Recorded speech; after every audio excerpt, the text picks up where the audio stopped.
दोस्तों, बाबा बैद्यनाथ धाम एक ऐसी जगह है जहां आस्था और रहस्यों का अनोखा संगम होता है।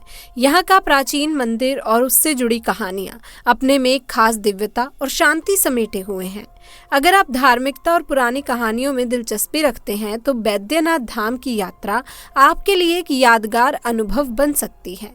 यहाँ के हर पत्थर और हर मूर्ति से एक अलग तरह की ऊर्जा और शक्ति का एहसास होता है। चलिए जानते हैं इस पवित्र स्थान के बारे में। दोस्तों, बाबा बैद्यनाथ धाम से जुड़े कई रहस्य ऐसे हैं जो आज तक पूरी तरह से समझ नहीं आए हैं।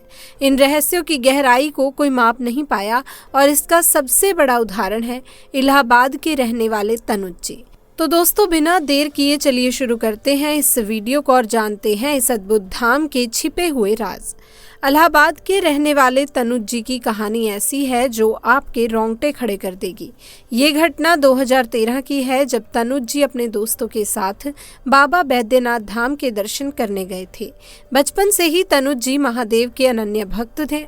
उन्हें महादेव की भक्ति में ही सच्ची खुशी मिलती थी। चाहे जितनी भी व्यवस्था हो, तनुज जी हमेशा महादेव के भजन गुनगुनाते रहते। उनकी इस गहरी आस्था को देखकर लोग कहते, तनुज जी, महादेव को इतना याद मत कीजिए, कहीं वो साक्षात प्रकट न हो जाए। कुछ लोग उनकी इस भक्ति का मजाक भी उड़ाते, लेकिन तनुज जी पर इसका कोई असर नहीं होता। हर साल की तरह इस बार भी तनुज जी ने अपने कुछ करीबी दोस्तों के साथ बैद्यनाथ धाम की यात्रा की योजना बनाई, लेकिन इस बार जो हुआ वो सभी की सोच से परे था। दोस्तों, आप जानते ही होंगे कि बैद्यनाथ धाम यानी कि बैद्यनाथ धाम मंदिर के पास शिव गंगा झील है, जहां भक्त बड़े ही भक्ति भाव के साथ स्नान करते हैं। तनुज जी भी दोस्तों के साथ वहां स्नान करने पहुंचे। यहां पर कई हजारों की संख्या में लोग हर रोज इकट्ठा होते हैं। उस दिन भी ऐसा ही नजारा था। हजारों की भीड़ वहां स्नान करने आई थी। ऐसे में मौसम का मिजाज बिगड़ गया और जोरों की बारिश होने लगी, लेकिन भक्तों का उत्साह कम नहीं हुआ। तब भी कई भक्त घाट पर स्नान करने के लिए खड़े रहे। उनमें से एक तनुज जी भी थे। वो महादेव के परम भक्त थे और बिना स्नान किए घर वापस नहीं जाना चाहते थे। देखते ही देखते वहां पर बारिश अधिक हो गई और नदी का पानी खतरे के निशान से काफी ऊपर आ गया। ऐसे में सुरक्षा कर्मियों को वहां से लोगों को हटाने के आदेश दिए गए। अब ये बात तनुज जी ने सुनी तो उन्होंने मन में ठान लिया, चाहे कुछ भी हो जाए, यहाँ से बिना स्नान के नहीं जाएंगे। इसके बाद जैसे ही सुरक्षाकर्मी लोगों को हटाने लगे तो तनुज तेजी से झील में कूद गए और डुबकियां लगाने लगे। तो तभी अचानक से झील का बहाव और भी ज्यादा बढ़ गया और तनुज जी का बैलेंस बिगड़ गया। वो झील के साथ बहते हुए कुछ दूर तक चले गए। उनको बहते देख लोगों के बीच अफरा तफरी मच गई और लोग चिल्लाने लगे। वहीं तनुज जी भी नदी के उस तूफान को देखकर काफी घबरा गए और मन ही मन महादेव से विनती करने लगे कि हे महादेव, मुझे बचा लो।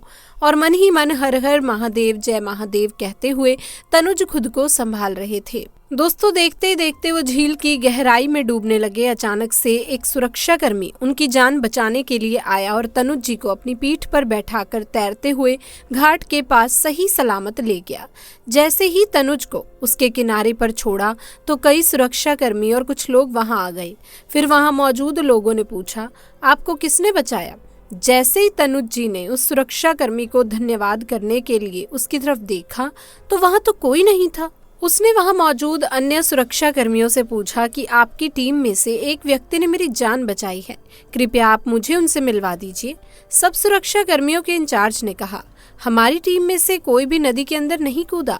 हम लोग तो घाट के ऊपर से ही सबको दूर से सुरक्षित स्थान पर पहुंचा रहे थे। आपको जरूर गलतफहमी हुई है। पुलिस वालों की बात सुनकर तनुज जी हैरान हो गए और सोचने लगे, आखिर वो कौन था जिसने मुझे झील की खतरनाक लहरों से बचाया। तनुज जी इसी बात को सोचते सोचते एक साधु के पास बैठ गए। तनुज को देखकर उस साधु ने पूछा, तो इतना परेशान क्यों है? तब तनुज जी ने उस साधु को बताया कि बाबा, मैं इस बात से परेशान हूँ कि मैं झील में स्नान कर रहा था और अचानक से झील में डूबने लगा। मेरी बेहोश होने वाली हालत थी। तभी वहाँ पर एक पुलिसकर्मी आता है और मुझे झील के किनारे पर छोड़कर गायब हो जाता है। बाबा, पता नहीं वो कौन था।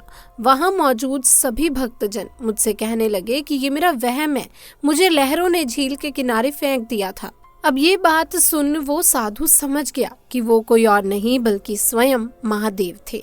तब उस साधु ने तनुज जी से कहा, बेटा घर जाओ और महादेव का ध्यान करो, उनकी पूजा करो। महादेव की असीम कृपा तुझ पर बनी हुई है, तेरा कोई भी बाल बांका नहीं कर सकता। साधु की बात को सुनकर तनुज जी अपने घर पहुंचे और महादेव का दिल से धन्यवाद किया और गरीबों को जरूरत की चीजें दान में दी। मान्यता है कि इसकी स्थापना स्वयं भगवान विष्णु ने की थी। माना जाता है कि इस मंदिर में आने वाले भक्तों की सभी मनोकामनाएं पूरी होती हैं, इसीलिए मंदिर में स्थापित शिवलिंग को कामना लिंग के नाम से जाना जाता है। ये लिंग रावण की भक्ति का प्रतीक है। संसार दोस्तों सुख और दुख दोनों का मिला जुला सा रूप है। कोई तो इसे अपने सोच से सुखी बनाता है तो कोई दुखी। देखा जाए तो दोनों ही सिक्के के दो पहलू की तरह हैं। सिक्के को किसी तरह रखा जाए उसकी कीमत तो घटती नहीं, इसी तरह जीवन को भी लेना चाहिए। हमारे ग्रंथों में शिव को बहुत ही सरल देवता के रूप में दिखाया गया है। लोक हित के लिए समुद्र मंथन के वक्त वो खुद आगे बढ़कर विष पीते हैं। जब व्यक्ति आसानी से जहर को पी लेता है तो इससे डरता नहीं है, और जब विपरीत हालात को सच में जहर मान लेता है तो वो परेशान हो जाता है। इसका दूसरा हिस्सा देखें तो असफलता, धोखा आदि से आती है। यदि कोई छल करे तो हमें पसंद ना हो वैसा करे और उसे जहर की तरह पीने की स्थिति बन जाए, तब उस जहर को भगवान शंकर की तरह कंठ में ही रोक लेना चाहिए। दोस्तों, देवों के देव महादेव शिव का हाथ किसी पर भी हो जाए तो उससे काल तो क्या, खुद मृत्यु के देव यमराज भी छू नहीं सकते। और ठीक ऐसा ही एक वाक्य यहाँ बिहार के रेलवे स्टेशन पर देखने को मिला। दोस्तों, यहाँ केवल 20 दिन की बच्ची की जान बचाने खुद नाग देवता चलकर आए। लेकिन दोस्तों, हम वीडियो में और आगे बढ़ें, आपसे रिक्वेस्ट करूंगी कि नीचे कमेंट बॉक्स में सच्चे मन से हर हर महादेव जरूर लिखें। दरअसल दोस्तों, शाम के तकरीबन 8 बजे एक औरत ने अपनी 20 दिन की बच्ची को रेल की पटरी पर फेंक दिया। देखिए, सोचिए कितना भयानक ये मंजर होगा। अब ऐसा करके औरत तो वहां से चली गई, लेकिन रेलवे स्टेशन पर मौजूद लोगों ने उस महिला पर गौर नहीं किया, किसी का भी ध्यान उस पर नहीं गया। जब ट्रेन के स्टेशन पर आने का समय हो गया था, तब अचानक से उस बच्चे के पास एक बड़ा सा सांप आया और वहीं पर कुंडली मारकर बैठ गया, मानो जैसे नाग देवता शिवलिंग पर बैठ गए हों। वहां मौजूद कुछ लोगों की नजर उस सांप पर पड़ी तो सबके होश उड़ गए। उन्हें कुछ समझ ही नहीं आ रहा था। उन्होंने लकड़ी से सांप को हटाने की कोशिश की, लेकिन वो सांप वहां से नहीं हटा। कुछ लोगों ने तुरंत रेलवे अधिकारी को बताया। अब ट्रेन के आने में कुछ ही समय बचा था और रेलवे अधिकारी भी इस बात से अनजान थे कि सांप के पास एक बच्ची भी है। दोस्तों, तभी वहां पर एक महादेव का भक्त आया और वो सांप को देखते ही समझ जाता है कि वो कोई आम सांप नहीं है, बल्कि ये तो नाग देवता है। दोस्तों, वो भक्त नाग के पास जाता है और प्रणाम करता है और पूरी श्रद्धा से सच्चे मन से जय नाग देवता कहता है। कुछ ही देर में वो नाग रेंगते रेंगते रेलवे ट्रैक से जंगल की ओर चला जाता है। जब तक दूसरी ट्रेन रेलवे ट्रैक पर आती है, तब तक उस व्यक्ति ने उस 20 दिन की बच्ची को वहां से तुरंत उठाकर अपनी गोद में ले लिया। दोस्तों, ये नज़ारा वहां मौजूद लोगों ने और रेलवे अधिकारियों ने देखा तो सभी इस चमत्कार को देखकर हैरान थे।